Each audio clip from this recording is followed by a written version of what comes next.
اعوذ باللہ من الشیطان الرجیم بسم اللہ الرحمن الرحیم.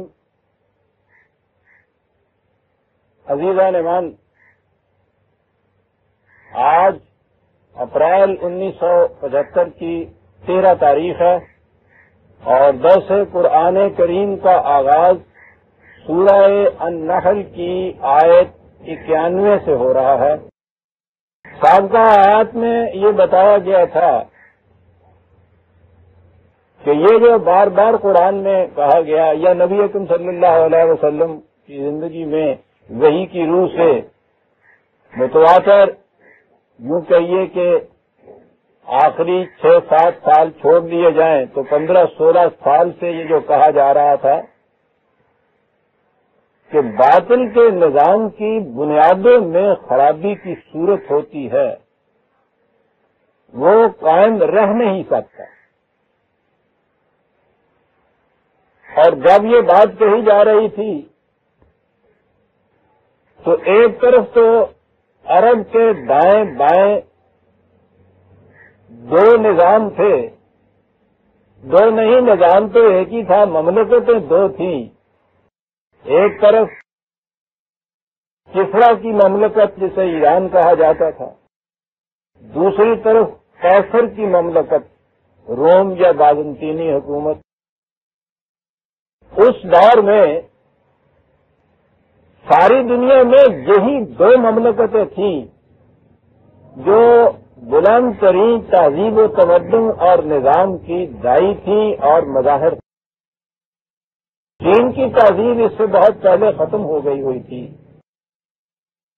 اس زمانے میں یہی دو ممتاز ترین تہذیبیں تھیں یا نظام تھی.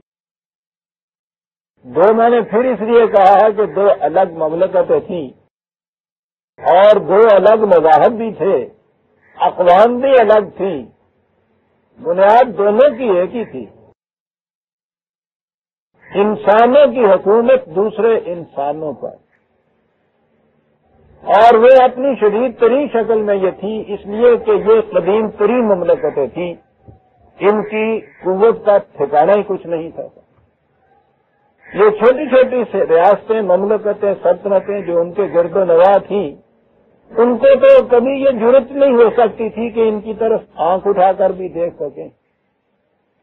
ان کی آپس میں لڑائیاں ہوتی تھیں. وہ بگ پاور جسے آج ہم کہتے ہیں، 3 بگ پاور، وہ اس زمانے کی 2 بگ پاور تھیں. خود عرب جہاں کے اس نئے پیغام کا ظہور ہوا، قریش کی مملکت تو نہیں تھی. قریش کا اپنا ایک نظام تھا اور عرب میں تو اس کا جواب نہیں. اس معنی میں کہ وہ کعبہ جو مرکز تھا ان کی قومیت کا، اس میں تقدس کا جذبہ شامل کر دیا گیا تھا. اس اعتبار سے یہ قریش جو تھے، ان کا تسلط، ان کا تغلب جو تھا وہ اہل ایران اور اہل روما سے بھی کہیں زیادہ تھا اپنے لوگوں کے. مذہب کا نقاب اڑا کر جب تسلط یا سیاست کو سامنے لایا جائے تو اس کی جگہ تو دلوں کے اندر پیوست ہو جاتی ہے.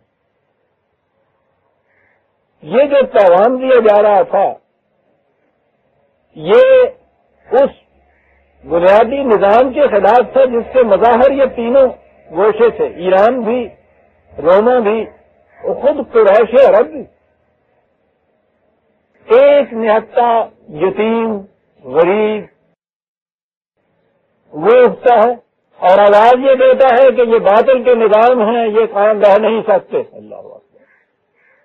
نظر بظاہر دیکھیے تو دنیا کا ہر شخص ہنسے گا اس کے اوپر کہ ذرہ نہ چیز و تعمیر بیاد آنے نگر یہ قائم نہیں رہ سکتا. آہستہ آہستہ تھوڑے سے لوگ اس کے ساتھ شامل ہو جاتے ہیں صلی اللہ علیہ وسلم. یہ بھی ان میں سے غریبوں کی ایک جماعت 13 سال تک کی تگ و تاز کے بعد دنیاوی نقطۂ نگاہ سے گھر بار بھی چھوڑنا پڑا. پھر دنیاوی نقطۂ نگاہ سے دوسروں کے ہاں جا کے پناہ لینی پڑی. جہاں پناہ لینی پڑی وہ بھی یہ کیفیت نہیں تھی کہ ایک مملکت کا صدر یہاں سے بھاگتا ہے تو دوسری مملکت میں جا کے پناہ لیتا ہے، برابر کی حیثیت اس کی رہتی ہے۔ آج یہ ہو رہا ہے نا، یہ غریب نادار بے کس بے چارہ دنیاوی نقطۂ نگاہ سے گروہ یہاں سے اٹھتا ہے تو مدینے میں جا کے پناہ لیتا ہے جو ان سے بھی زیادہ غریب واقع ہوئے تھے۔ یہ تو ساری حیثیت تھی اس جماعت کی، اور دعوی کی کیفیت یہ کہ گھر میں بیٹھ کے یہ دعویٰ نہیں کیا جا رہا تھا۔ کسرا کو بھی لکھا گیا اور قیصر کو بھی یہ لکھا گیا کہ تمہارے ہاں کے محنت کشوں، مزدوروں، کاشتکاروں پر جو مظالم ہو رہے ہیں، اگر تم انہیں بند نہیں کرو گے تو ان جرائم کا مواخذہ تم سے کیا جائے گا۔ اللہ اکبر۔ عزیزان من، یہ ہے وہ تاریخ جسے دیکھنا چاہیے۔ یہ کتنا بڑی خود اعتمادی تھی جس بنا پر یہ شخص یہ چیزیں قیصر اور کسرا کو لکھ رہا ہے۔ قیصر تو ذرا دور تھا، یہ کسرا کی تو ساتھ سرحدیں ملتی تھی، تو جیسا کہ معلوم ہے آپ کو، یہ اہل ایران عرب والوں کے ساتھ، یعنی عرب میں بھی اس کمزور ضعیف جماعت کے ساتھ نہیں، قریش کے ساتھ بھی یہ کبھی معاہدہ کرنا تو ایک طرف رہا، ان کے ساتھ جنگ کرنا بھی کثر شان سمجھتی۔ کیفیت ان کی یہ تھی، ان کے نخوت و تکبر کی۔ ان میں سے، ان قریش میں سے نہیں کہ جو بہرحال ایک غلبہ تسلط رکھتے تھے، کچھ تو مغل تھا، کچھ تو پوزیشن تھی ان کی، انہی میں سے وہ لوگ جو گھر بار چھوڑ کے دوسروں کے ہاتھ جا کے پناہ لے رہے ہیں، وہاں سے وہ انہیں لکھا جا رہا ہے کہ اگر یہ مظالم تم نے بند نہ کیے اپنے ہاں کے ان مظلوموں کے خلاف تو اس کا مواخذہ تم سے کیا جائے گا۔ اور قریش تو پھر آپ سوچیے کہ وہ تو تیسری پاور بھی نہیں تھے ان کے مقابلے میں، انہیں تو اس سے بیٹھتے کہا جا رہا تھا کہ سارے تصورات باطل ہیں جو تم لے کر بیٹھے ہوئے، سب سے بڑا ذہن تمہیں اپنے نسب پر ہے۔ اس زمانے میں یہ بہت بڑی چیز ہوتی تھی، اور اس زمانے میں کیا آج بھی عزیزان من، یہاں تو کچھ کم اس کا درجہ ہے، گاؤں میں جا کے دیکھیے، ذاتوں کی تمیز کی بنا پہ یہ جو بڑی ذات اور گوت کے لوگ ہیں، چھوٹی ذات کے لوگ کو خاطر میں ہی نہیں لاتے، قابل توجہ ہی نہیں سمجھتے، درخور تخاطب نہیں سمجھتے۔ تو اس زمانے میں قریش کی یہ کیفیت کا ہے، ان سے یہ کہنا کہ یہ نظریہ باطل۔ پھر وہ کعبے کے متولی بنارس کے پانڈے، آج بھی کعبے کے ساتھ نسبت ہے جن لوگوں کو آپ دیکھتے ہیں کہ ان کا بھی کتنا بڑا احترام ہوتا ہے، یہ تو اس دور کے واحد متولی تھے، دور بھی جہالت کا۔ اس اعتبار سے بھی ان کی کیفیت قرآن نے خود بتائی کہ جب ساری دنیا میں لوٹ مچ جاتی تھی، قریش کے قافلوں کی طرف کوئی انگلی اٹھا کے نہیں دیکھ سکتا تھا، اس طرح سے وہ سردی اور گرمی سارا سال رواں دوا رہتے تھے اور محفوظ رہتے تھے۔ اس سے نظر آتا ہے نا کہ قریش کی خود کیفیت کیا تھی، پوزیشن کیا تھی تمول کی، اور عرب کے اندر تو بہرحال ان کی بھاگ بیٹھی ہوئی تھی، تجارت بہت بڑی، عمارت بڑی۔ خود ان سے بار بار یہ کہنا کہ یہ سارے تصورات باطل ہیں، یہ نظام کام نہیں رہ سکتا تمہارا۔ غور کیجئے نا کتنا بڑا دعویٰ ہے، کتنا لمبا عرصہ بھی ہو گیا۔ وہ بار بار کہتے تھے کہ وہ لائق کہاں ہے وہ تباہی، وہ عذاب، وہ انقلاب جس کا اتنے عرصے سے ہم ڈھنڈورا سنتے چلے آ رہے ہیں۔ قرآن کہتا ہے استہزاء کرتے تھے، تمسخر کرتے تھے، مذاق اڑاتے تھے۔ مذاق فرمائیے کیا کہہ رہے ہیں؟ کہا یہ تھا نا کہ ومان ساعت الا قدم بس او اقرب۔ اب زیادہ دیر کی بات نہیں ہے، وہ تو آنکھ جھپکنے میں آیا چاہتا ہے، وہ تو تمہارے سر پہ منڈلا رہا ہے، تمہارے گرد اس نے گھیرا ڈال رکھا ہوا ہے، تمہاری آنکھوں میں بینائی نہیں ہے، بصیرت نہیں ہے جو تم دیکھ سکو، ابھی آیا چاہتا ہے وہ۔ اور اس آنے کے بعد یہ کہا یہ کہ وہ خارج سے باہر سے نہیں آئے گا کہ ایران والے تم پہ حملہ کر دیں گے بازنطینی امپائر والے جو ہیں وہ جھپٹ کے لے جائیں گے. یہ صورت نہیں ہوگی، بلکہ اس کے آنے کی صورت جو ہے یوم نبعث من کل امت شہید، قوم کے اندر سے وہ لوگ کھڑے ہوں گے، تمہارے اپنے اندر سے وہ لوگ. یہی تو جماعت اٹھی ہوئی، اور اس جماعت کی کیفیت یہ ہوگی وَيَوْمَ نَبْعَثُ فِي كُلِّ أُمَّةٍ شَهِيدًا عَلَيْهِمْ مِنْ أَنفُسِهِمْ وَجِئْنَا بِكَ شَهِيدًا عَلَىٰ هَٰؤُلَاءِ. اب وہ سارا تنظیمی ڈھانچہ بھی سامنے رکھ دیا کہ یہ قوم اٹھے گی وَكَذَٰلِكَ جَعَلْنَاكُمْ أُمَّةً وَسَطًا لِتَكُونُوا شُهَدَاءَ عَلَى النَّاسِ. اے جماعت مومنین، ہم نے تمہیں ایک بین الاقوامی قوم بنایا ہے تاکہ تم تمام اقوام عالم کے اعمال کی نگرانی کرو. اور اس کے بعد یہ کیفیت نہیں کہ تمہاری لامرکزیت ہوگی، تمہارا رسول تمہارے اعمال کی نگرانی کرے گا. یہ جو رسول نگرانی کرے گا یا یہ قوم باقی اقوام کے اعمال پہ نگرانی کرے گی، تو کیا یہ ذاتی طور پہ یہ ہوگا کہ جس چیز کو یہ کہیں گے کہ تم ٹھیک کرتے ہو وہ ٹھیک سمجھی جائے گی، اور جس کے متعلق یہ قوم کسی دوسری قوم سے کہہ دے گی کہ تم غلط کرتے ہو اسے غلط سمجھا جائے گا؟ یہ تو پھر انسانوں کا فیصلہ دوسرے انسانوں کے متعلق ہوا. اگر یہی کچھ کرنا مقصود تھا تو جس حالت پہ وہ نظام چل رہا تھا اس میں کیا برائی تھی؟ انسانوں نے ہی دوسرے انسانوں کے متعلق کچھ فیصلہ کرنا ہو تو وہ تو وہی محکومیت ہو گئی. اس میں تو ہوا یہ کہ وہ اپنی قوم کے محکوم نہ رہے، دوسری قوم نے ان کو محکوم کر لی، یا دوسری قوم کے محکوم نہ رہے اپنی ہی قوم کے کچھ افراد نے اٹھ کے دوسروں پہ حکومت جتانی شروع کی. دیکھتے ہیں آپ کتنی گہری بات ہے کہ تمہیں دوسری اقوام کا نگران مقرر کیا ہوا ہے، تم پہ تمہارا رسول نگران ہے. اب اس میں تو انسان آتے عزیزان من، یہ ہے قرآن کا اعجاز. فکرہ پورا نہیں ہونے دیا کہ وَقَالَ نَزَّلْنَا عَلَيْكَ الْكِتَابَ تِبْيَانًا لِكُلِّ شَيْءٍ. اقوام عالم کی نگران یہ امت، اس امت کے اعمال کا نگران رسول، اور ان سب کے اوپر یہ ضابطہ خداوندی جو ہم نے بھیجا ہے. اس لیے تم سب سے خدا شہید یا نگران، وہ تو غیر محسوس ہے، غیر بری ہے. خدا کس طرح وہ نگرانی کیسے کرے گا؟ یہ ضابطہ ہے قانون جو اس نے بھیج دیا، یہ آئین کی کتاب تمہارے ان پر بھیج دی. یہ تھا وہ انقلاب. کسی انسان کو حق حاصل نہیں کہ کسی دوسرے انسان سے اپنا فیصلہ یا حکم منوائے. یہ ہے انقلاب. اور پھر یہ نہیں ہے کہ اس میں فوضیت ہو جائے کام، انارکی کام ہو جائے کہ کوئی کسی قسم کی تنظیم، حکومت، امر، اسٹیٹ رہے ہی نہیں. وہ رہے گی. یہ ایک عجیب قسم کا انقلاب ہے جو دنیا میں آ رہا ہے. کوئی انسان کسی دوسرے انسان پہ حاکم ہوگا اور حاکم نہیں ہوگا، حکومت باقی بھی رہے گی. ارے کیسے رہے گی؟ ایسے رہے گی. حکومت کی انتہا کانسٹیٹیوشن ہوتی ہے نا. اب بھی جب کچھ کہا جاتا ہے، آج تو پردے میں لپیٹی جاتی ہے بات، حقیقت اس میں نہیں ہوتی، لیکن بہرحال یہ پردہ پہ اڑانا پڑتا ہے نا کہ in the interest of the state constitutional action ہے جو لیا جا رہا ہے. ہنگامی طور پہ بھی تو فیصلہ دینا ہوتا ہے تو اس کی پروویژن بھی کانسٹیٹیوشن کے اندر رکھی جاتی ہے. تو گویا انتہائی چیز جو بتائی جا رہی ہے وہ کانسٹیٹیوشن بتائی جا رہی ہے. اس میں کہا جاتا ہے کہ انسانوں کی حکومت انسانوں پہ نہیں ہے.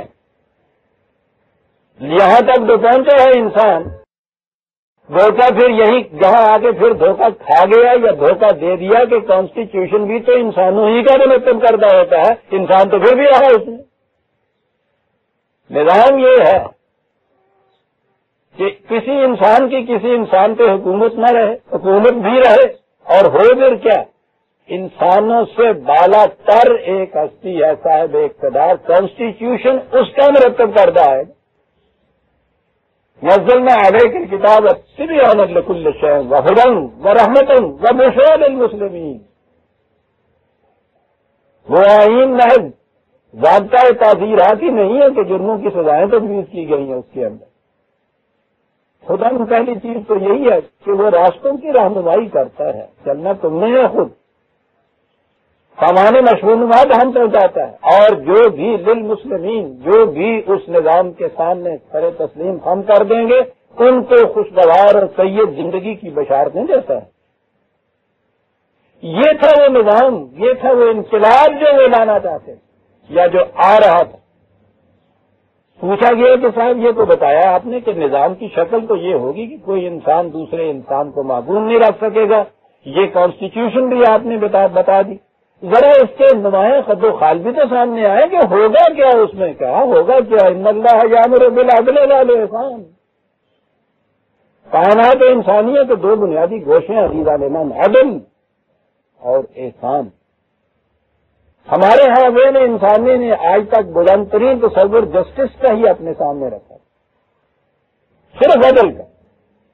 اور اسی میں انسان اس قدر مطمئن اپنے آپ کو محسوس کرتا ہے کہ عدل ہو جائے کہیں تو وہ کہتا سب ٹھیک ہے، عدل ہو جائے کسی طرح سے. یعنی ہم ترسے ہوئے اتنے ہیں، بے عدلی کے ہاتھوں ستائے ہوئے اتنے ہیں کہ ہم اس پہ بالکل مطمئن ہو جاتے ہیں کہ صاحب عدل تو ہو جائے.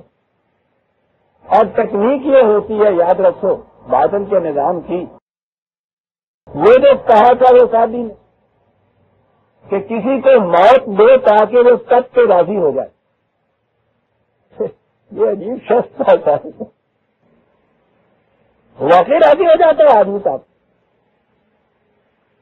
مجھے آج تک وہ مطالبہ، وہ ڈیمانڈ یاد ہے. جب ہم لوگ دلی سے کراچی آئے تھے اس زمانے میں تو رہنے کے لیے جگہ نہیں تھی. لوگوں سے بے شمار لوگ تھے جو فٹ پاتھ پر گزارا کیا کرتے. جو لوگ سینے میں ذرا دردمند دل رکھتے تھے وہ انسانیت کی اس حالت کے اوپر خون کے آنسو روتے تھے کہ اسی فٹ پاتھ کے اوپر ایک عمارت کھڑی ہے، 3 منزلہ 4 منزلہ. اس عمارت کے اندر سونے والے صوفے اور قالین اور کمفاد اور پردے، اور اسی میں کا انسان وہ فٹ پاتھ پہ سویا ہوا. کتنا تفاوت تھا یہ کہ ہر قلب حساس اس پہ خون کے آنسو روتا تھا. اس کے بعد ایڈمنسٹریٹو کی آنکھ کھلی وہاں کی. انہوں نے کہا کہ یہ سڑکوں پر یہ جو فٹ پاتھ کے اوپر کوئی کھانچے والے دن میں بیٹھ جاتے ہیں، رات کو سو جاتے ہیں، تو اس سے بڑا خلل واقع ہوتا ہے. تو یہ حکم دے دیا گیا کہ وہ فٹ پاتھ خالی کرا دیے جائیں، یہاں کوئی کھانچے والا ہو، رات کو کوئی اس پہ سوئے بھی نہیں. آج تک یاد ہے کہ جلوس وہاں نکلا تھا اور اس پہ وہ جو بینر تھا اس پہ لکھا ہوا تھا ہمیں فٹ پاتھ سے نہ ہٹائیے. کیا بات ہے میڈم، اسے کہتے ہیں وہ استبداد جو فریب کے پردوں میں چھپایا رکھا جائے. یعنی وہ پرندہ خود پکار اٹھے کہ میرے پنجرے سے نہ نکالو. ان کا مطالبہ یہ تھا. مطالبہ اب یہ نہیں تھا کہ یہ جو اوپر ہمارے ہاں محل کھڑے ہیں ان میں کچھ گنجائش ہمارے لیے پیدا کی جائے. شروع میں آتے ہوئے تو شاید یہ ہو، آہستہ آہستہ انہیں اس مقام پہ لے آئے. ان کا یہ مطالبہ میں نے عرض کیا ہے نا کہ کبھی بھول ہی میں نہیں سکتا اس بینر کو جس میں یہ لکھا ہوا تھا ہمیں فٹ پاتھ سے نہ اٹھایا جائے. کیا بات ہے اس ابلیسی نظام سیاست کی کہ موت دے تاکہ تب پہ راضی ہو جاتا ہے. میں نے گزارش کیا ہے کہ بے عدلی کے ہاتھوں اتنا ستایا گیا انسان کہ اگر کہیں وہ سن پاتا ہے نا کہ وہاں عدل ہوتا ہے، اس قدر خوش ہوتا ہے کہ صاحب منتہا ہے انسانیت کا کہ جو عدل کہہ دیا گیا. اگرچہ عدل کی بھی کوئی ڈیفینیشن آج تک نہیں ہوئی. یہ خود قانونی عدل جسے آپ کہتے ہیں، بات آگے سامنے تو چلیے کہ تھوڑا سا اس سے ہی صحیح. ایک قانونی عدل ہے نا آپ کے ہاں. قانونی عدل کیا ہے؟ جو قوانین آپ کی مجلس سے قانون ساز بنائے ان قوانین کے مطابق اگر فیصلہ کر دے وہاں کا جج یا عدالت تو وہ قانونی عدل جو ہے اس کا تقاضا پورا کر دیتا ہے. وہ قوانین تو پھر انسانوں کے بنائے ہوئے، بات تو وہیں آ گئی. پہلے یہ ہوتا تھا کہ ایک انسان جو فیصلہ چاہتا تھا اپنے ذہن سے وہ کر کے اسی وقت اس کو انفورس کر دیتا تھا. یہ ملوکیت کہلاتی تھی، یہ بادشاہت تھی، یہ فرعونیت تھی. کیا حق حاصل ہے ایک انسان کو کہ جو اس کے منہ سے نکلے وہ قانون، اور فوراً وہ اس قانون کو نافذ کر دے. کیوں جی؟ یہ عدل نہیں تھا. قانون کی ایک ڈیفینیشن الگ تھی نا. یہاں وہ وحشت اور بربریت اور استبداد اور قہرمانیت اور فرعونیت اور نمرودیت کا زمانہ تھا. اب دور آیا ہے آزادی کا، جمہوریت کا. اس میں کیا ہے؟ 10 نمرود کٹھے ہو کے بیٹھ جاتے ہیں. وہ جو ان کے منہ سے نکلتا ہے اس کا نام رکھ دیا جاتا ہے قانون. مجلس سے واضح قوانین، ان کے منہ سے نکلے ہوئے الفاظ، اس کا نام قانون. وہ وہیں اسی وقت نافذ نہیں کرتے، وہ پھر دے جاتے ہیں ایک ایجنسی کو جسے آپ عدالت کہتے ہیں، یہ عدل جسٹس کی ایجنسی کہتے ہیں. اور وہاں پہنچ کے بھی میں نے عرض کیا ہے کہ اتنا ستایا ہوا بے ادبی کا کہ اگر اس قانون کے مطابق وہاں سے کوئی فیصلہ ہو جاتا ہے تو خوش ہو جاتے ہیں صاحب کہ صاحب عدل تو ہو رہا ہے نا. اور تجزیہ کیجئے تو وہی ہے. آپ فرق یہ ہے کہ وہ فرعون کی ملوکیت کا عدل اسی وقت ہو جاتا تھا، وہ موقع پر ہی ایک فیصلہ دے دیتا تھا نا. اور یہاں اس قانون کے مطابق فیصلہ لینے کے لیے بھی جو کچھ کرنا پڑتا ہے ان انسانوں کو اور مظلوموں کو، پوچھئے نہیں بیچارے. ایڑیاں رگڑ کے مر جاتے ہیں کہ ان قوانین کے مطابق ہمیں ڈگری مل جائے کسی طرح سے. سوچئے دیوانے میں، یہ تو آپ کے ہاں کا عدل قانونی جو ہے اس کی حیثیت. بدل کے بھید زمانے میں پھر سے آتے ہیں. اگرچہ پیر ہے آدم، جمع ہے لاتمنات، یہ وہی لاتمنات ہے. آپ دیکھیں انسان کے منہ کو انسان کا خون لگا ہوا چھوٹتا نہیں. محض اس کے بھید بدلتے ہیں، پیکر بدلتے ہیں، پردے بدلتے ہیں، الفاظ بدلتے ہیں، روح وہی کار فرما ہوتی. اور اس سے آگے چلیے تو پھر ایک اور درمز آگے آتی، سوشل جسٹس. کوئی آئٹم بتا ہی نہیں سکتا کہ یہ ہوتا کیا. ترجمہ کر دیا عدل عمرانی، اس سے بھی زیادہ مشکل. لیکن چونکہ عدل صاحب نام رکھ دیا، اس کا جسٹس کہہ دیا، مطمئن ہو گئی تو باہر کہ کچھ عدل کی بات ہو رہی. آپ کو پتا ہے کہ جہاں تک قانونی عدل کا بھی تعلق ہے، قرآن نے اس پر کیا شرط عائد کی ہوئی ہے؟ کہا اس نے یہ ہے کہ ہم نے الحق نازل کیا ہے، قانون کے مطابق ان کی کارروائی سمجھی جائے گی. وَبِهِ يَعْدِلُونَ، جو اس الحق کے مطابق عدل کریں. دیکھتے ہیں کہاں جاتا ہے قرآن. یہ وہ گوشے جہاں پتہ چلتا ہے کہ انسان کا کلام نہیں ہے. ورنہ اگر صرف عدل کہہ دیا جاتا ہے انسان مطمئن ہو جاتا. وہ کہتا ہے خالی عدل کا لفظ اگر نکالو گے تو اس کے تو یہ معنی ہوں گے پھر بھی کوئی انسان دوسرے انسان کے اوپر حاکم ہوگا. وَبِهِ يَعْدِلُونَ، یہ جو الحق منزل من اللہ ہے، اس کے مطابق جو فیصلہ کیا جائے گا اسے عدل کہا جائے گا. تو عدل بہرحال کسی معنی میں لیجئے، قرآن نے تو اس عدل کے دیے معنی دیے. اب آئیے وہ جسے عمرانی عدل آپ کہتے ہیں، ٹھیک ہے، یہاں بھی عدل بھی ہے.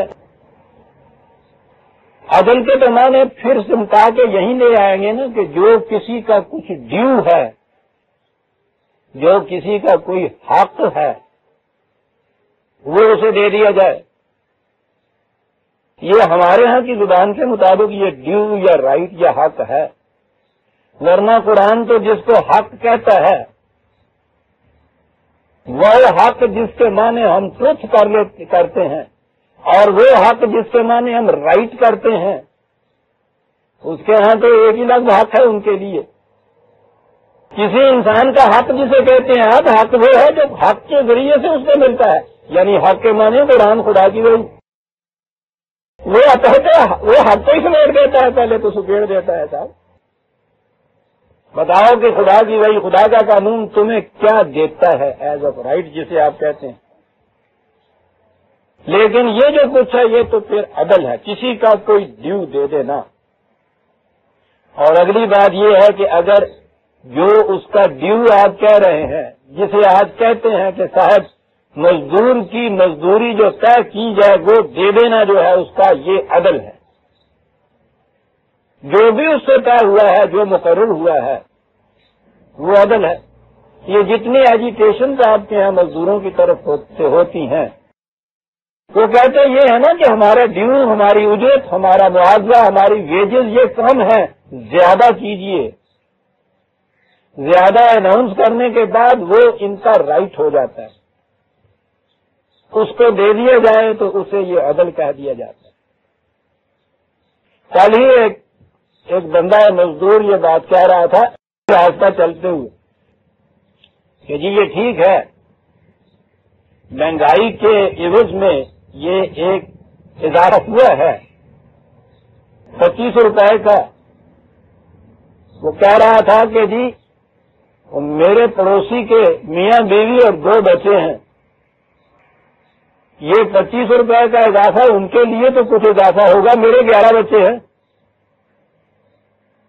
لیکن عدل کو اس سے واسطہ کچھ نہیں ہوتا. عدل کا ہمارے ذہن میں تصور یہ دیا گیا کہ جو طے کیا ہے وہ دیا جائے.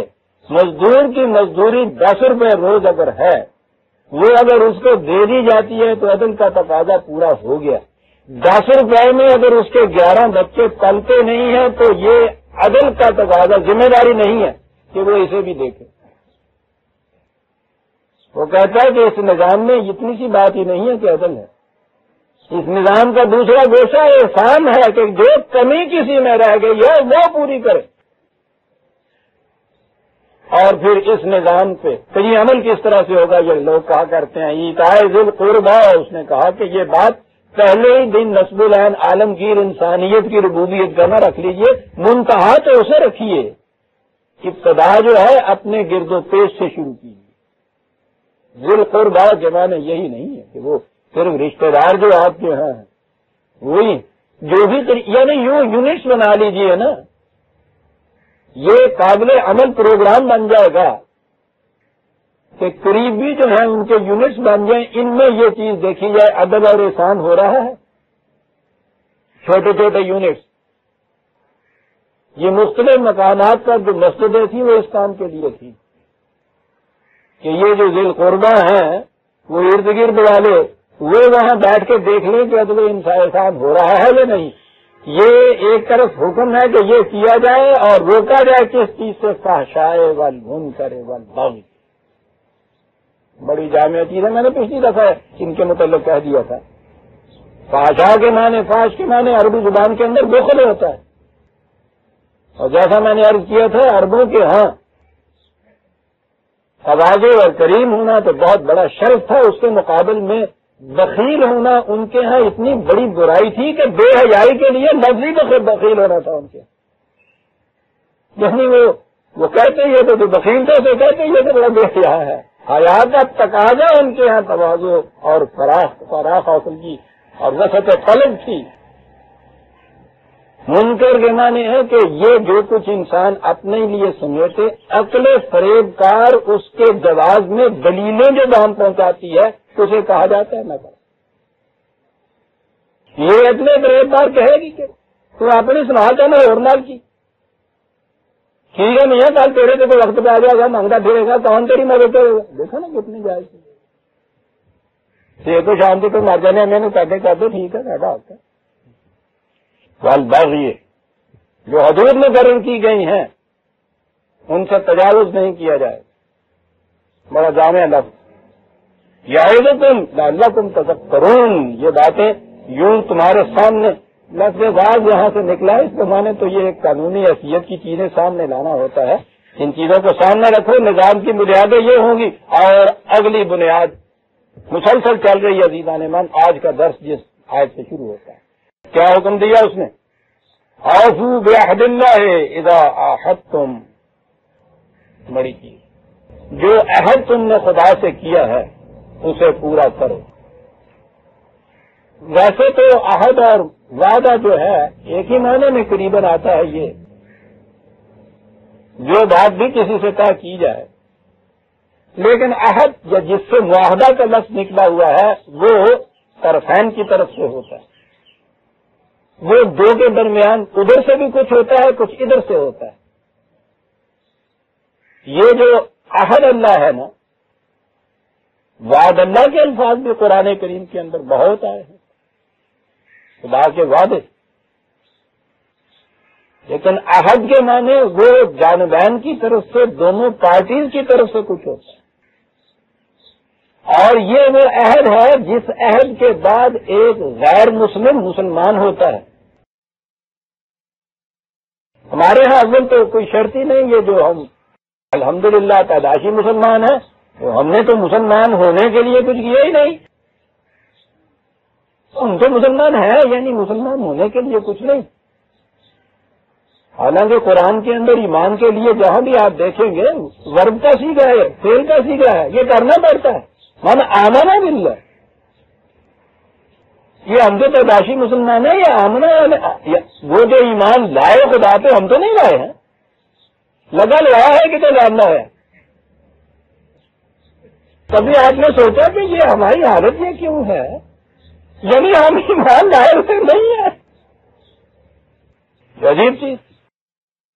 ٹھیک ہے، قومی حیثیت سے ٹھیک ہے، مسلمان ایک قوم ہے، اس قوم کے ہم افراد ہیں، لیکن وہ جو قرآن کی شرط تھی وہ ایمان لائے. میں نامنا ملنا ہے.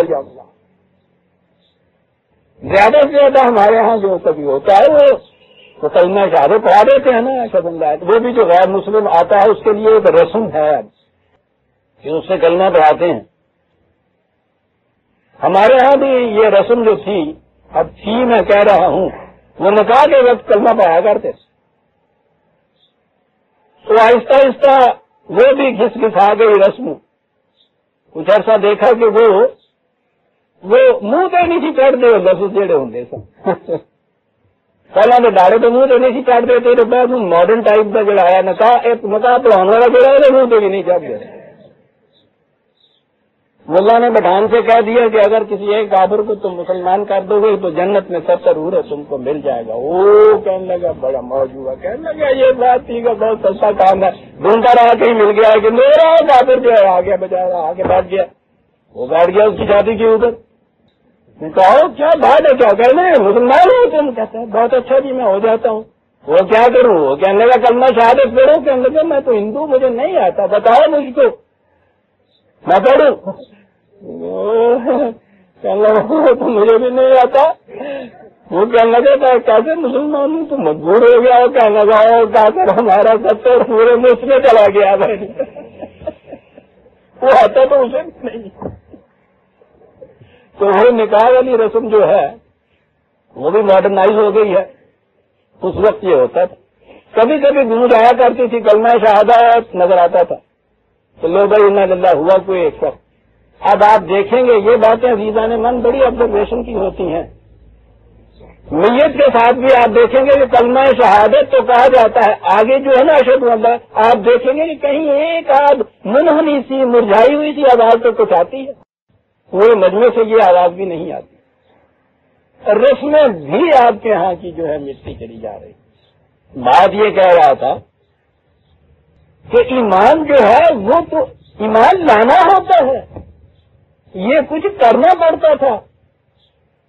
وہ بات گئی. یہ تھا کیا؟ یہ ایک معاہدہ تھا. وہ جو کہہ گیا نا یہ شہادت جو ہے الفت میں قدم رکھنا ہے، وہ شاعری نہیں ہے، یہ ایک معاہدہ تھا. اس معاہدے کے اوپر یہ کانٹریکٹ تھا، ایک ایگریمنٹ تھا، ایک ٹریٹی تھی مابین دو فریقوں کے، اور فریق اس کے اندر تھے یہ شخص اور دوسری طرف فریق تھا اللہ. اور معاہدہ تھا ان اللہ اشترى من المؤمنین انفسهم واموالهم بان لهم الجنہ. اس فریق کی طرف سے یہ کہ میں نے اپنی جان اور مال جو کچھ مجھے ذاتی طور پہ خدا کی طرف سے ملا ہے وہ، اور جو کچھ میں اقتصادی طور پر حاصل کروں وہ، یہ سارے کا سارا میں نے بیچ دیا، یہ قیمت میں نے ادا کر دی. اور فریق مقابل نے کہا بِأَنَّ لَهُمُ الْجَنَّةَ، ہم تمہیں اس کے عوض جنت دے دیں گے. یہ اس معاہدے پہ دستخط کرنے کے بعد ایک شخص مسلمان ہوتا تھا. یہ ایمان تھا جو وہ لاتا تھا، ایمان لایا. یہ ایمان لانا تو ایک دم میں نے کہا اب تو ہم کلمہ پڑھ کے بھی مسلمان نہیں ہوتے. یہ ہے وہ عہد اللہ، خدا کے ساتھ جو معاہدہ کیا ہوا ہے تم. اوفوا بعہد اللہ اذا عاہدتم، جب تم نے یہ معاہدہ کیا ہے خدا کے ساتھ تو اسے پورا کرو. آپ یہ پوچھا کرتے ہیں کہ صاحب یہ نظام جو قرآن کا بتا رہے ہیں آپ، یہ چلے گا کیسے، قائم کس طرح سے ہوگا؟ یہ اشتراکی ہے، یہ سوشلزم، وہ تو ہم دیکھ رہے ہیں کہ یوں کام ہو رہا ہے. وقت نہیں اور میں نے بتاتا کہ وہ کہا کرتے ہیں یہ ہمارے پاس اعتراض آتا ہے یہ کہ صاحب یہ قائم بھی ہوا تھا نظام اسلام کا، چند سال تک چلا تھا، اس کے بعد تو یہ چلا نہیں. اگرچہ میں کبھی یہ تقابلی جواب نہیں دیا کرتا، لیکن خود ان سے پوچھئے 1917 میں ابھی یہ روس کا انقلاب جسے آپ کہتے ہیں اس کی بنیاد پڑی تھی آ کر. اسٹالن کے زمانے میں ہی اس کی نیچے سے اینٹیں جو تھیں جن کے نا کھرنیاں شروع ہو گئی ہیں سب، اور اب ختم ہو چکا ہے. اب صرف استبداد ہے.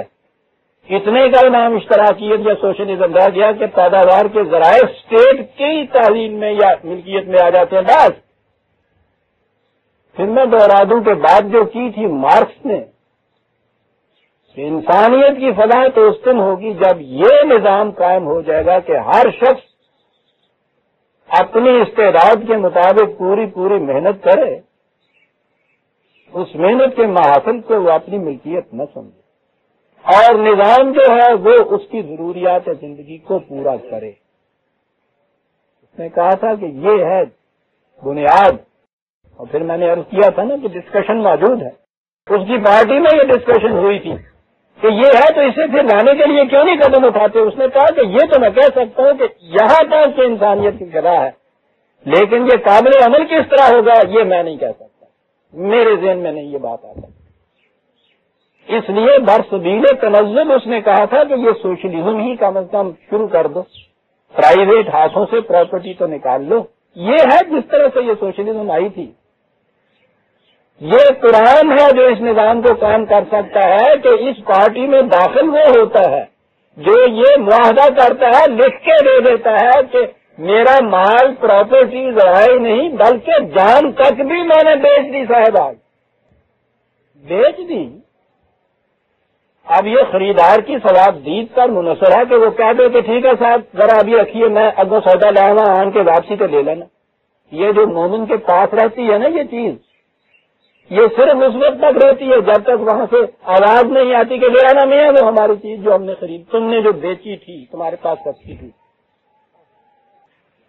یہ جماعت جو یہ عہد نامہ لکھ کر دے کر اس کے بعد اس میں داخل ہوتی ہے، کہو پوچھو مارکس سے کہ قابل عمل ہوگا یہ نظام یہ نہیں ہوگا اس جماعت کے ہاتھوں جو یہ کرتی ہے.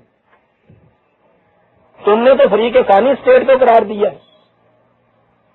پھر دوہرا دوں جیسا کہ میں نے پچھلے کنونشن کے اپنے خطاب میں کہا ہے، فریب ایک بہت بڑا فریب ہے اس دور کا اسٹیٹ کا نام جو دیا ہوا ہے، مبہم تصور ہے جس کا وجود ہی کہیں نہیں ہوتا.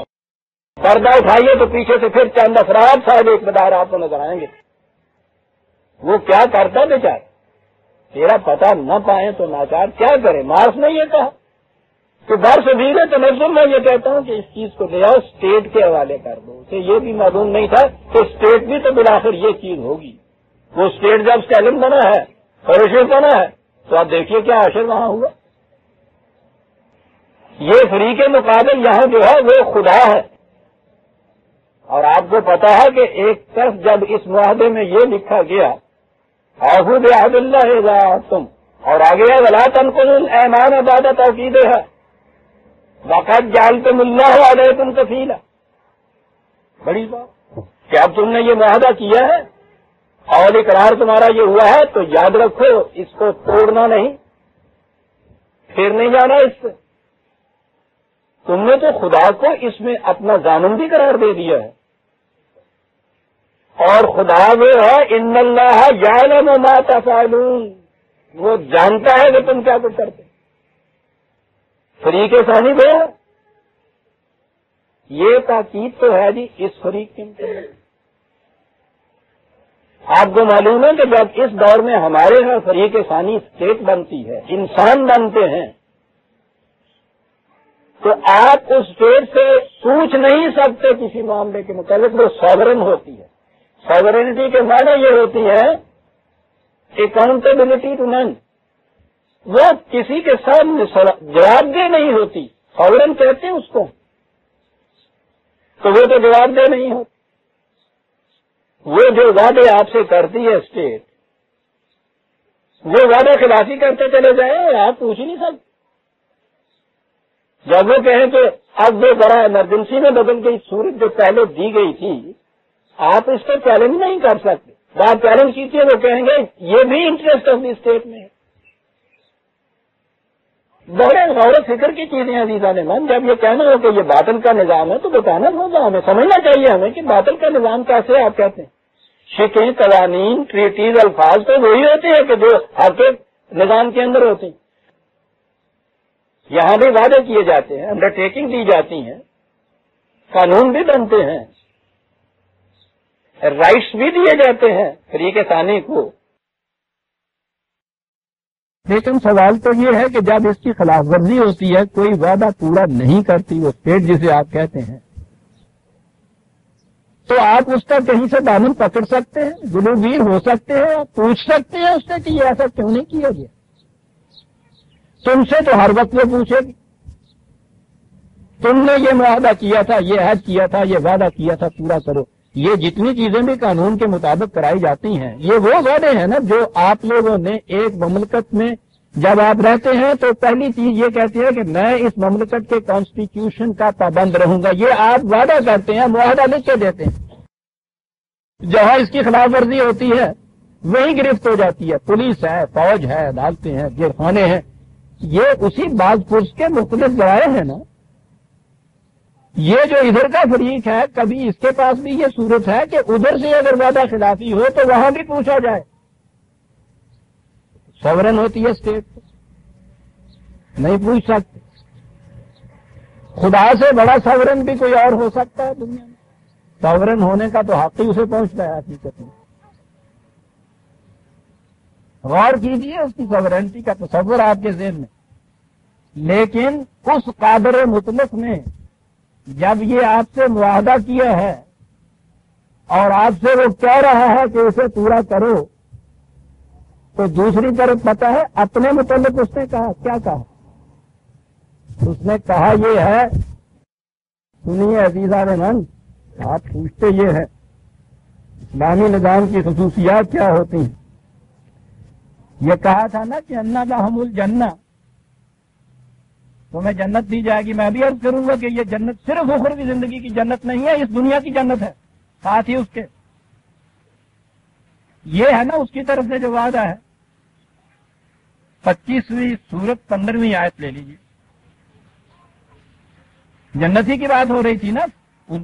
اس فریق نے اپنی جان اور مال بیچا اور اس کے معاوضے میں اس نے کہا کہ ہم تمہیں جنت دیتے ہیں۔ قل ازالک خیر ام جنت الخلد التی وعد المتقون، کہا کہ یہ بتاؤ، پہلے بات کچھ اور ہو رہی تھی، اس کے بعد کہا کہ وہ جنت جس کا وعدہ کیا ہے متقین سے، وعدہ کیا ہے نا، وہی وعدہ یاد دلایا ہے۔ اچھا جی، اس کی خصوصیت جنت کی کیا؟ لہم فیہا ما یشاؤون خالدین، جو چاہیں گے وہ ملے گا۔ بات ختم ہو، تفصیل میں جانے کی ضرورت ہی نہیں۔ بات میں کہہ رہا تھا کہ وہ وعدہ ہے جو جنت کا کیا تھا اس نے، اس معاہدے کی روح سے دوہرا دو کہ اس معاہدے کے متعلق اس فریق سے کہا جا رہا ہے کہ یاد رکھو یہ جو وعدہ تم نے کیا ہے وعدہ پورا کرو۔ درمیان میں اس فریق کے متعلق دوہرا کہا کہ وَأَوْفُوا بِالْعَهْدِ إِنَّ الْعَهْدَ كَانَ مَسْئُولًا 17/34 17/34، وعدے کی پابندی کرو، وعدے کے متعلق تم سے پوچھا جائے گا۔ اس فریق کے متعلق تو پھر یہی ہوا جی کہ تم سے پوچھا جائے گا۔ ذہن میں یہ آتا تھا کہ اگر ضرورت معاف ہو، جان کی پیش پاؤں یوں ہی ہوتا ہے نا بادشاہوں کے حضور کہنے کا تو کچھ عرض کروں، اجازت ملے نہ ملے. اس نے ضرورت ہی نہیں سمجھی اس بات کی کہ تم کچھ کہو. اس نے کہا جو کہنا چاہتے ہو ہم کہہ دیتے ہیں. ہم نے تم سے کہا ہے نا کہ تمہارے وعدے کے متعلق تم سے پوچھا جائے گا، اگر تم نے نہ پورا کیا تو پوچھا جائے گا کیوں پورا نہیں کیا. عزیزان من سنیے کیا کہا ہے. کانا علی ربے کا وعدن، اس کا وعدہ خدا نے دیا تھا نا، وعدن مسئولا، نہ پورا ہو تو پوچھ سکتے ہو تم کیوں نہیں پورا ہوا. اللہ اکبر. کہتے ہیں اسلامی نظام کیا ہوتا ہے، خدا کہہ رہا ہے. دیکھتے ہیں کس طرح برابر کی حیثیت پہ لا کے کھڑا کر دیا فریقین کو. معاہدہ تو ہوتا ہی ہوا ہے. لہذا جب یہ کہا تھا کہ وَأَوْفُوا بِعَهْدِ اللَّهِ إِذَا عَاهَدتُّمْ، وعدہ پورا کرو، توڑو نہیں اس کو. تم تو خدا کو درمیان میں لے آئے ہوئے ہو. اور بس اتنی سی بات یہ عزیزان من اسلامی اور غیر اسلامی کی کہ اس میں خدا کو درمیان میں لے آتے. ان اللہ یعلم ما تفعلون. پوچھتے ہیں کہ صاحب وہ نظام چند مہینے چند سال چلا تھا پھر سے کیسا ہوگا. آپ کو معلوم ہے کہ اس کے متعلق بھی وعدہ کا لفظ وعد اللہ الذین آمنوا منکم وعملوا الصالحات لیستخلفنہم فی الارض.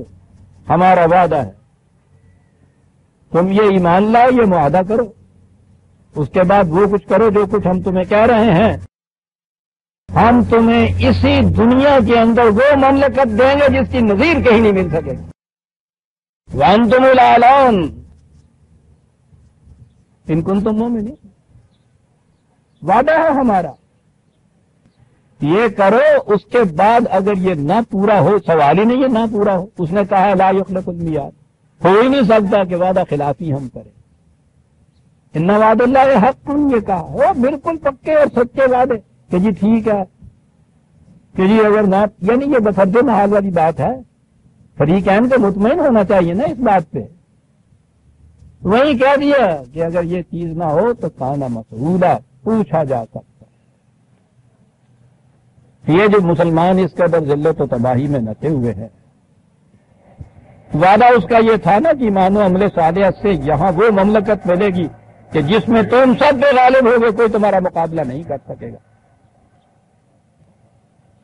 تو اگر یہ اس خدا کے اس آیت کی روح سے پوچھیں کہ آپ نے تو وعدہ کیا تھا یہ، اور ہماری یہ حالت ہے کہ ساری دنیا میں ذلیل و خوار ہوتے ہوئے پھر رہے ہیں، وہ وعدہ کہاں ہے؟ وہ کہا تم پوچھ سکتے ہو. تو کہے گا کہ میں تم سے پوچھ سکتا ہوں کہ وہ جو پہلی شک تھی وعدے کی تم نے جو کیا تھا اسے پورا کیا ہوا ہے؟ تم نے جو مجھ سے پوچھ رہے ہو اسے پورا کر کے آؤ. پھر ادھر سے اگر پورا نہ ہو تو پھر پوچھو تم. وعدے کی تو دونوں شکیں ہیں. وہ صدر اول میں اس لیے یہ سب کچھ وہ نظام قائم ہوا تھا کہ انہوں نے اپنا وعدہ پورا کیا تھا. وہ معاہدہ جو کیا تھا خدا سے، وہ معاہدہ وہ قائم رہے تھے. دوسری شک جو تھی ادھر سے وہ اس نے پورا کر دیا تھا. انہوں نے یہ کچھ چھوڑ دیا اپنا وعدہ پورا کرنا. وہ تو اس پہ شرط مشروط تھا نا. اس نے ادھر سے ضرورت ذلت و مسکنت و باؤ میں غضب میں نبلا. ساری دنیا میں ذلت و خواری کی مار تمہارے پیچھے رہے. ٹھیک ہے. اور اس کے بعد پھر آئی ہماری تاریخ مسلمانوں کی. یہ قرآن کی بڑی مشہور آیت اور بڑی ہی زبردست، اس میں تشبیہ ہے تامہ جسے کہا کرتے ہیں ہمارے شاعر.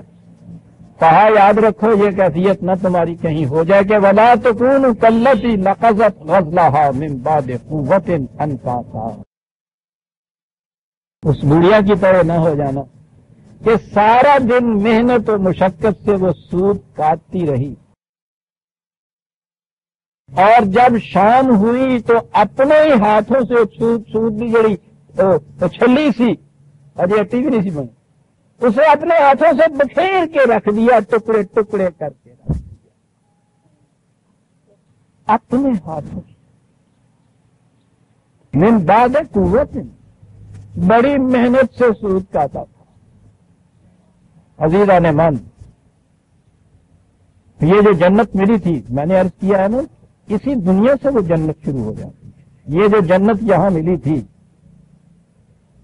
یہ جو اب مسلمان کو اتنے سستے داموں دیے جانے کے ٹھیکیدار ہمارے ہاں بیٹھے ہوئے ہیں، دیے جاتے ہیں نا یہ جنت پیو دادے دی ملکی ہے، ان کی اپنی زمین میں سے کوئی ایک مرلہ زمین آپ لینی چاہے تو دیکھو تو صحیح کہاں تک یہ پہنچتے ہیں سر اپنی، اور وہ چونکہ خدا کی ہے نا باندھتے چلے جا رہے ہیں، چھینک مار کے الحمدللہ کرو چل جنت، 3 باری کلمہ پڑھ کے لوٹا تو ہلو چل جنت، دیے چلے جا رہے ہیں۔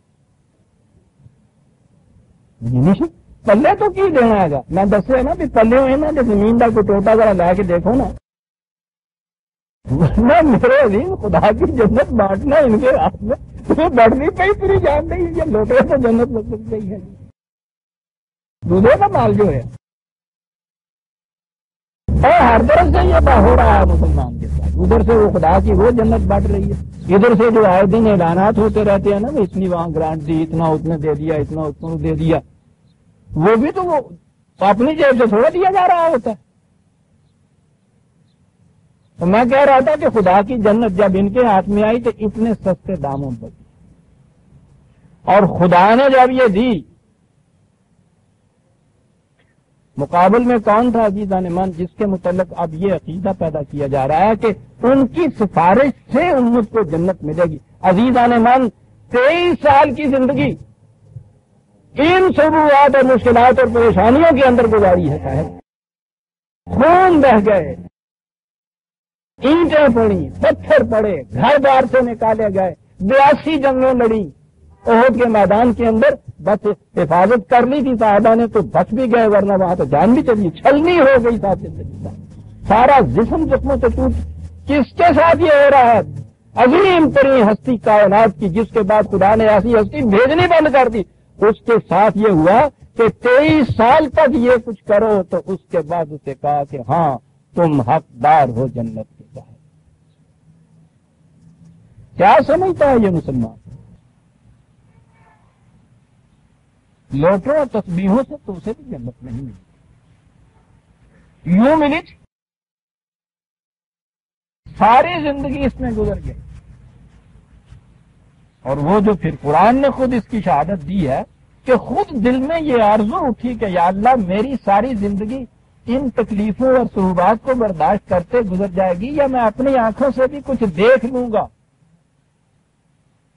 اور وہ تو شاعر تھا، وہ کہہ گیا تھا جھوٹا وعدہ ہی صحیح منہ سے مگر ہاں تو کرو، جھوٹا وعدہ ہے، وہ تو جھوٹا وعدہ نہیں کرتا نا جی، شاعری وہاں نہیں ہے، اس لیے کہا کہ قرآن شاعری نہیں ہے، نہیں کیا ایسا وعدہ۔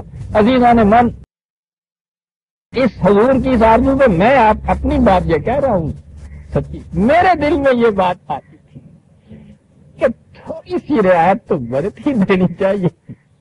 خیال آیا تو اسی لیے تو نہیں خدا بن سکا کہ تیرے دل میں یہ بات آ گئی ہے کہ تھوڑی سی رعایت تو برت دینی چاہیے تھی۔ صاحب کھٹ سے جواب ملتا ہے، انکا علیک البلاغ وعلینا الحساب،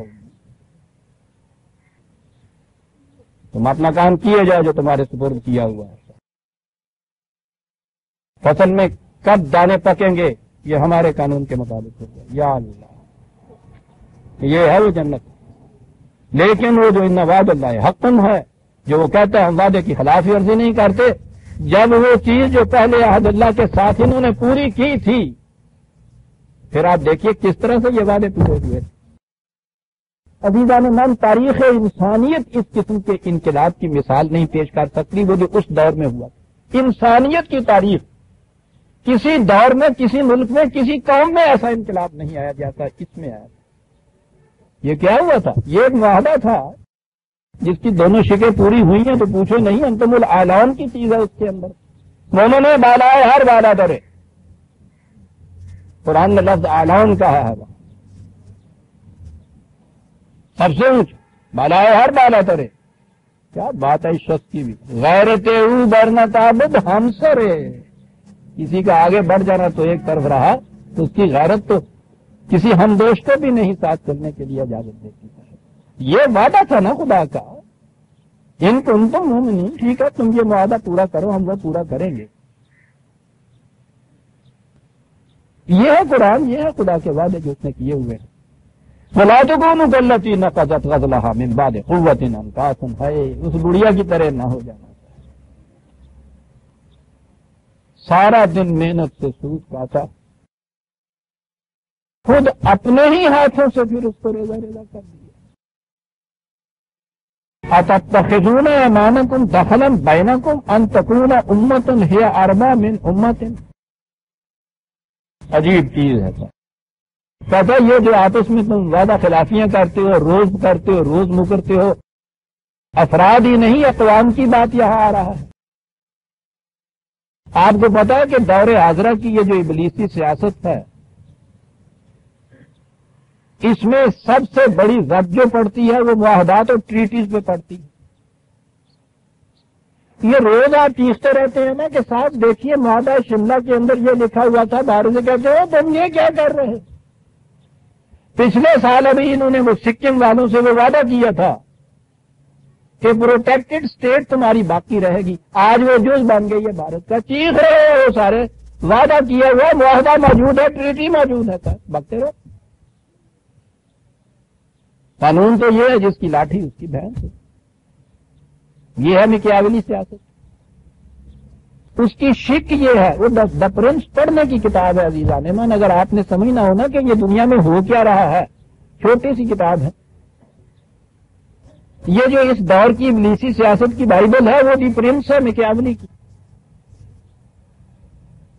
وہ ہدایت نامہ اس نے دیا ہے حکمران طبقے کے لیے، اور اس میں یہ کہا یہ گیا ہے کہ اول تو یہ چیز ہے کہ معاہدوں سے اپنی آزادی پر پابندیاں نہ عائد کرو، کوشش کرو کہ معاہدہ کرو ہی نہ کسی سے، بڑی آسانی رہتی، اور اگر کرو تو اسی وقت ذہن میں یہ فیصلہ کر دو کہ اس پہ پابند نہیں رہنا میں نے، متا کتے بھول کے آئیں جی کی یہ گل کہہ بیٹھو تو پھر اینا بڑا عذاب آگے خدا دا تھوڑے ہوتے نہ، کہتا دل میں بھی یہ خیال نہ گزرنے پائے۔ اس کی اگلی شک ہے البتہ تمہارے کردار اقوال اس قسم کے ہوں جس سے اسے شبہ نہ پڑے کہ تم توڑ دو گے اسے۔ یہ تو عجیب شخص گزرا ہے صاحب، پورا مجسمہ اگر آپ نے دیکھنا ہو نا ابلیسی سیاست کا، اس میں آپ دیکھیے، اور اس کی بہرحال کفر میں ہی صحیح اس کی گریٹنس ہے یہ چیز۔ 500-600 سال سے ساری دنیا کے اندر جو سیاست چل رہی ہے یہ اسی کتاب کے اوپر چل رہی ہے۔ بڑے بڑے سیاستدان جو تھے اپنے سراہنے تلے اس کتاب کو رکھتے تھے، اس میں یہ شک ہے معاہدے کے متعلق۔ اب اس سے آپ سوچ لیجئے کہ قرآن نے یہ جو کہا، یہاں کہا کیا ہے؟ کہا پھر تمہیں پتہ یہ جو قومیں آپس میں معاہدہ کرتی ہیں پھر اس کے بعد اس کو پرے کہا جتنی بھی حیثیت نہیں دیتی، جب جی چاہے توڑ دیتی، کیوں؟ امتن ہی اربع من امتن، ایک قوم دوسری قوم سے آگے بڑھنے کی کوشش کرنا چاہتی ہے، اس لیے وہ وعدے معاہدے کی پرواہ نہیں کرتی۔ یہ ہے جب وجہ، یہ قوموں کی باہمی ریس جو چل رہی ہے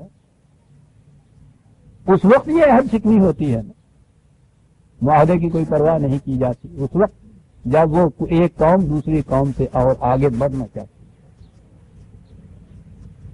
وہ کہتا ہے، میں نے کئی دفعہ بتایا آگے بڑھنے کا جذبہ تو ہے انسانوں کے اندر، وہ کہتا ہے ٹھیک ہے آگے بڑھنے کا میدان غلط ہے، یہاں تم ایک قوم سے دوسری قوم ظلم میں آگے بڑھنا چاہتی ہے، ہم کہتے ہیں سابقون بالخیرات، انسانیت کے لیے بڑائی کے کاموں میں آگے بڑھو ایک دوسرے سے، جذبے کی تسکین ہو جائے گی، آگے بڑھنا ہے نیک بننے میں، شریف بننے میں، اس میں آگے بڑھو۔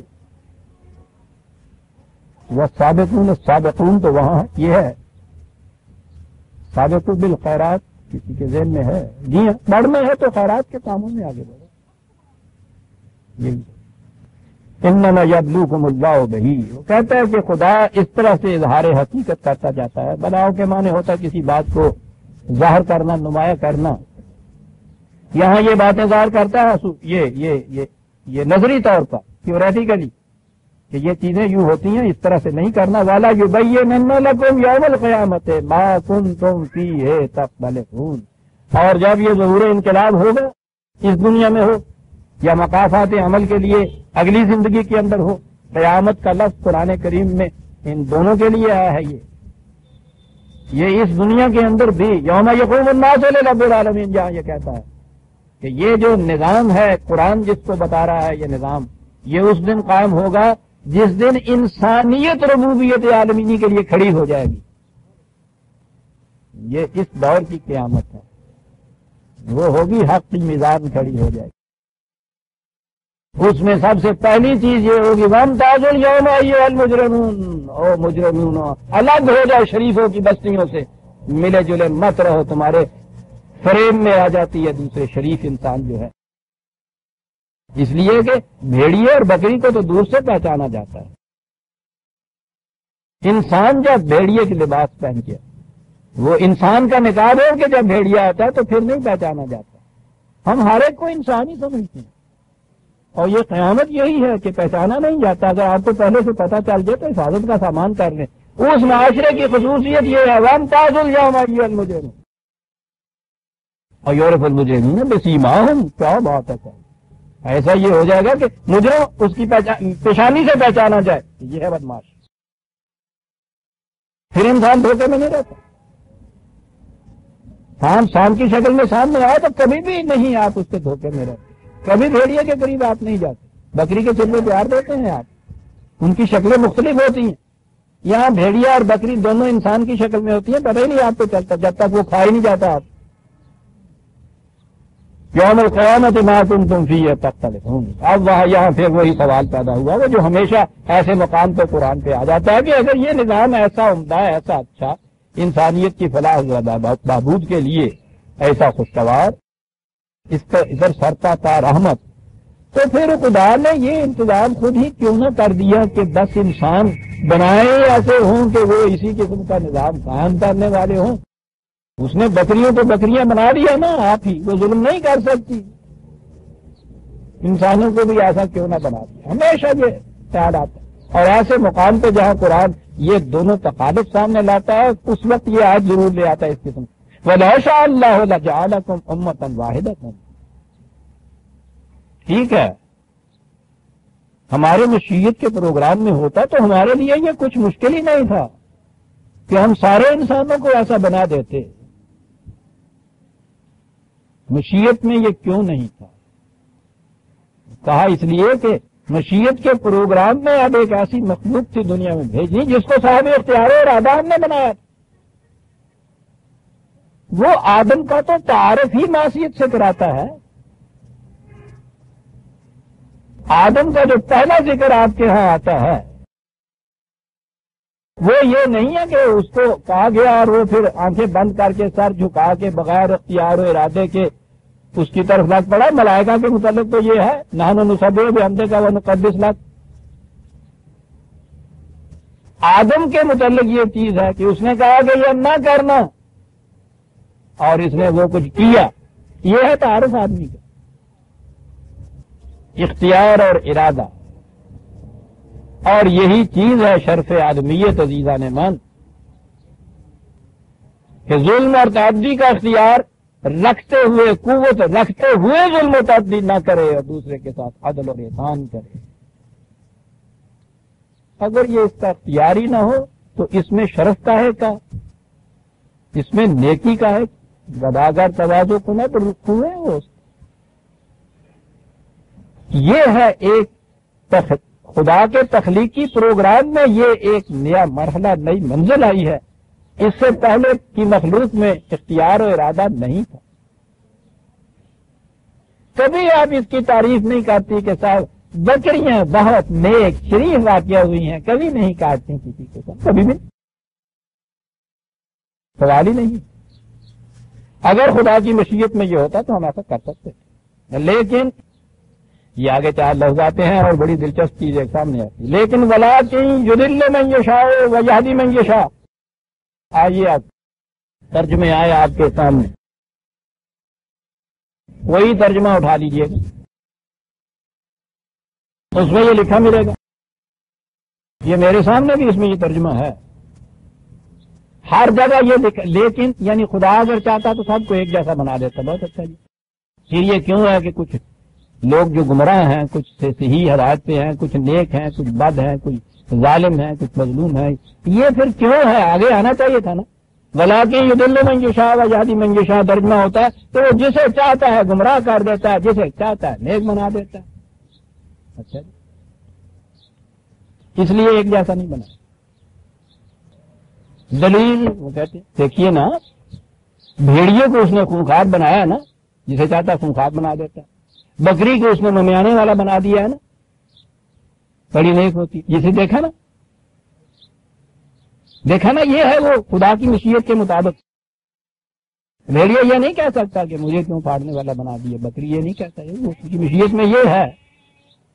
ایک ہی قدم آگے جا کے ان سے پوچھیے کہ صاحب یہ فرما دیجیے کہ کیا بکریوں میں بھی یہ ہے کہ بعضی بکریاں تو بالکل اس طرح شریف ہوں، بعضی بھیڑیا کی طرح کاٹ کھانے والی ہوں. بھیڑیوں میں بھی یہ کہتی ہوتا ہے کہ بعض بھیڑیے کاٹ کھانے والے پھاڑنے والے ہوں اور بعض بکریوں کی طرح سے ہوں. یہ تو ایک نو کی بات آپ کر رہے ہیں. وہاں جو پیچھے تھا یہ قصہ، وہ تو یہ صورت نہیں تھی، وہ تو ایسا کیا تھا. یہ انسانوں کے متعلق بات ہو رہی ہے، ایک سپیشیز کے متعلق، ایک نو کے متعلق.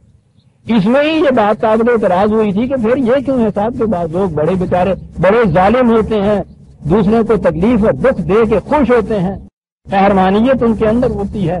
کچھ لوگ بہت شریف یہاں واقع ہوئے ہیں. یہ کیا بات ہوئی پھر اس کے بعد کہ جسے ہم چاہتے ہیں ویسا بنا دیتے ہیں، جسے چاہتے ہیں ویسا بنا دیتے ہیں. تو اگلا سوال پھر یہ پیدا ہوا کہ صاحب یہ جنہیں خدا نے گمراہ کر دیا ہے، پھر ان سے بات پرستا ہے کہ تم غلط کام کیوں کرتے ہو؟ اس نے تو وہ کیا نہیں، وہ تو خدا نے ایسا کر دیا. اگلی بات یہ آتی ہے، سنیے عزیزان من، یہ ترجمہ نیچے پڑھیے اور آگے دیکھیے، ساتھ ہی لکھا ہوا کچھ اور، فکرہ ابھی ختم نہیں ہوا.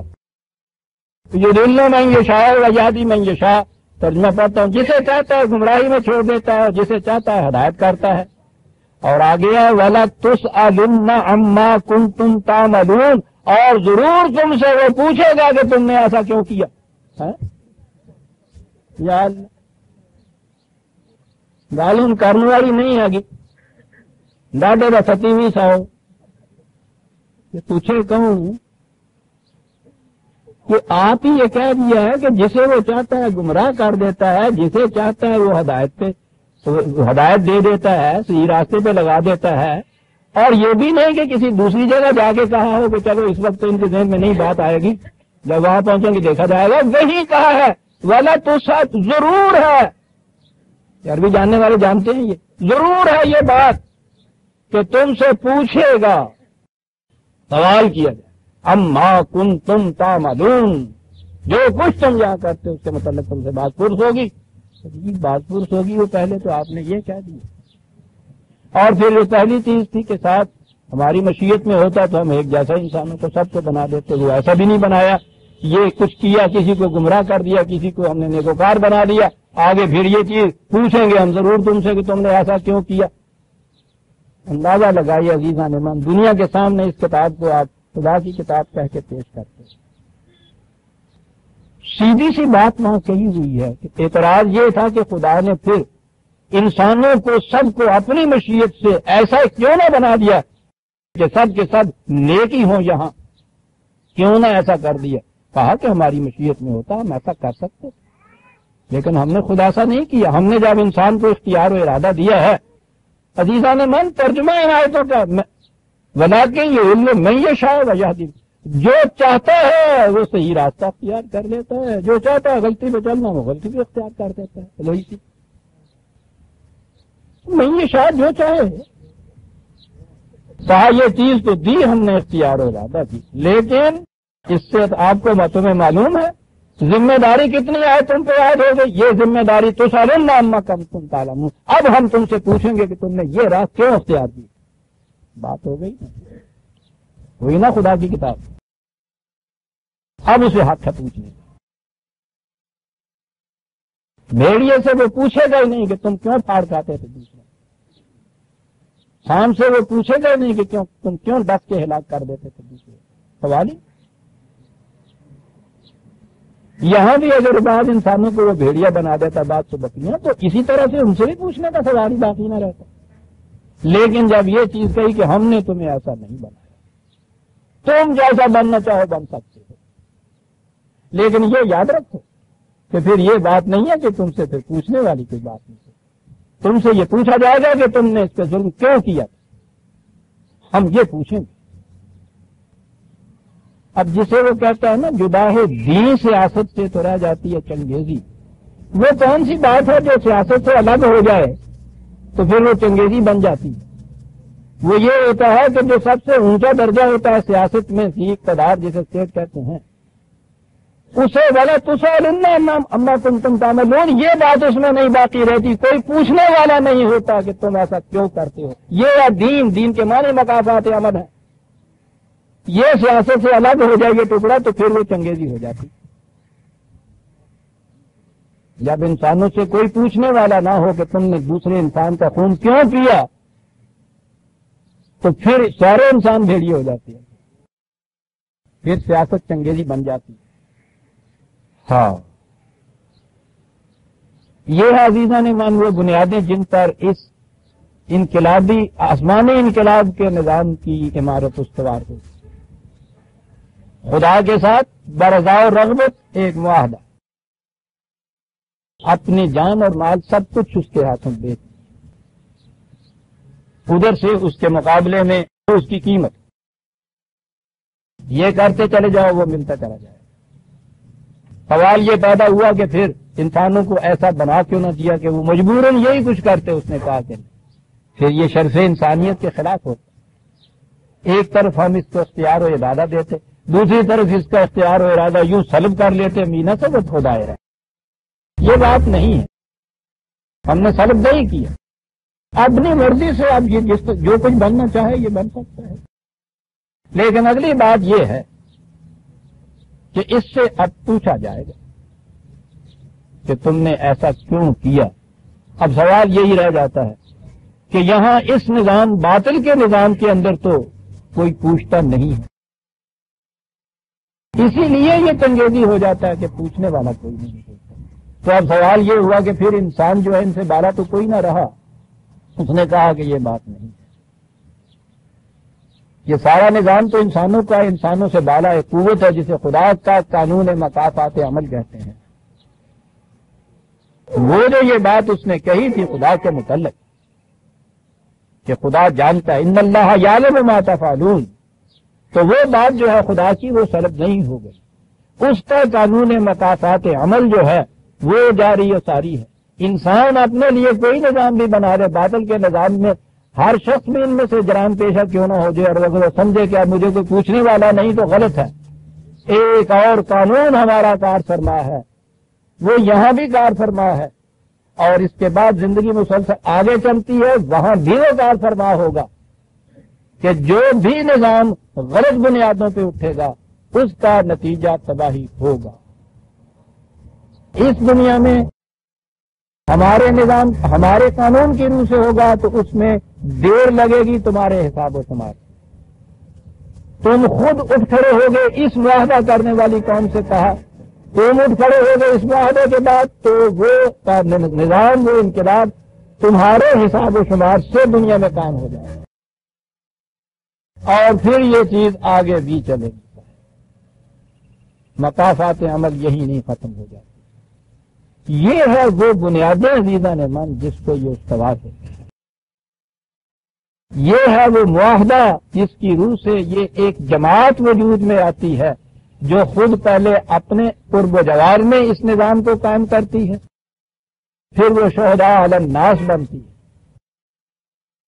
لیکن ان کے اوپر خدا کی کتاب موجود ہوتی ہے ہر وقت جو ان کے اعمال کا محاسبہ کرتی رہتی ہے، الفاظ و حروف کی شکل میں قرآن کے اندر، غیر مرئی قانون خداوندی کی شکل میں نظام کائنات کے اندر۔ اس لیے کسی انسان کا کوئی عمل بھی بغیر نتیجہ پیدا کیے رہ نہیں سکتا۔ وہ جو میں کئی دفعہ دہرایا کرتا ہوں، قرآن نے کہا ہے کہ ہم نے تو یہ کائنات کا سلسلہ اس لیے یہ وجود میں آیا ہے کہ کسی انسان کا کوئی کام بلا نتیجہ نہ رہ جائے۔ یہ ہے بنیاد عزیزہ نے میں ہم سورہ النحل کی آیت 93 تک آ گئے، اور آیت 94 سے ہم آئندہ درس پہ لے گئے، لیکن آئندہ درس کی بات جو ہے وہ تو ایک اعلان چاہتی ہے خاص طور پر آئندہ اتوار